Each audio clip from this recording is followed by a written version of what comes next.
নতুন মোড় নিল নরসিংদীর আলোচিত আমেনা হত্যাকাণ্ড। যে বাবার কাছ থেকে কেড়ে নিয়ে ধর্ষিত ওই কিশোরীকে হত্যার দাবি করা হয়েছিল, সে বাবাকেই নেপথ্যের কারিগর বলছে পুলিশ। এমনকি বাহিনীটির দাবি, শনিবার নরসিংদীর চিফ জুডিশিয়াল ম্যাজিস্ট্রেট আদালতে হত্যার ঘটনায় নিজের জড়িত থাকার বিষয়ে জবানবন্দিও দিয়েছেন নিহত আমেনার সৎ বাবা আশরাফ আলী।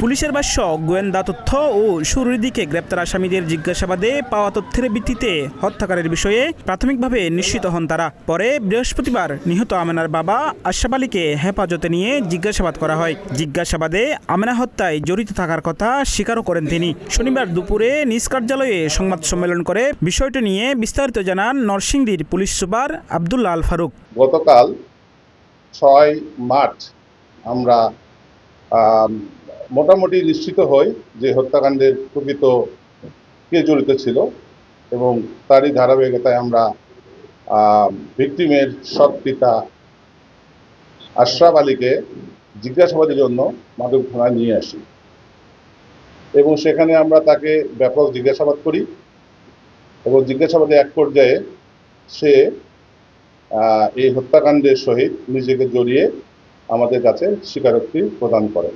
হত্যার কারণ হিসেবে আশরাফ আলীর বরাত দিয়ে পুলিশ বলেন, নিহত আমেনার সৎ বাবার দাবি, আমেনা অসামাজিক কার্যকলাপে জড়িয়ে পড়েছিলেন। এতে সামাজিকভাবে হেয় প্রতিপন্ন হচ্ছিলেন তিনি, তাই তাকে হত্যার পরিকল্পনা করেন। পরিকল্পনা অনুযায়ী 25 ফেব্রুয়ারি রাতে সুমন নামের এক সহকর্মীর বাসায় নিয়ে যাওয়ার কথা বলে আমেনাকে নিয়ে বের হন আশরাফ। পথে একটি সরিষা ক্ষেতের পাশ দিয়ে যাওয়ার সময় পেছন থেকে ওড়না দিয়ে গলায় ফাঁস দিয়ে আমেনাকে হত্যা করেন তিনি। তারপর ওড়না দিয়ে দুহাত বেঁধে মরদেহ রেখে দেন ওই সরিষা খেতেই।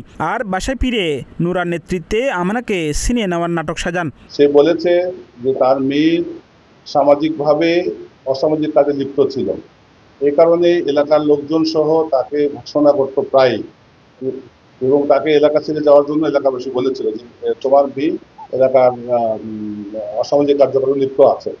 তখন সে সিদ্ধান্ত নেয় যে এই মেয়ের জন্য আমার মান সম্মান নষ্ট হচ্ছে, তাকে দুনিয়া থেকে সরে দিতে পারলে তারা বেঁচে যাবে।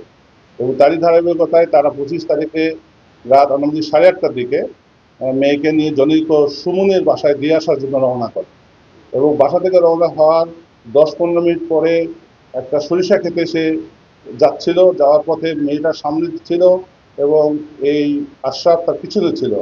থাকা অবস্থায় সে ওড়না দিয়ে মেয়েকে পিছন থেকে ফাঁস দিয়ে মেরে ফেলে, এবং মৃত্যু নিশ্চিত হওয়ার পরে তার সে অন্যান্য একটি অংশ দিয়ে তার হাত পিছনে বেঁধে সে চলে আসে। এসে তার পরিবারকে জানায় যে এই ধরনের ঘটনা সে নুরা এবং অন্যান্যরা তার মেয়েকে অপহরণ করে নিয়ে গিয়েছে। নরসিংদীর চাঞ্চল্যকর এই ঘটনায় নানা আলোচনা সমালোচনার সৃষ্টি হয় দেশ জুড়ে। আমেনা হত্যা ও ধর্ষণের ঘটনায় জড়িতদের গ্রেপ্তার এবং বিচারের দাবিতে বিক্ষোভ করে বিভিন্ন সংগঠন।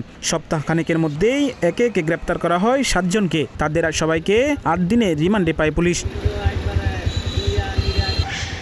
আরাফাত বিন হাসান, প্রতিদিনের বাংলাদেশ।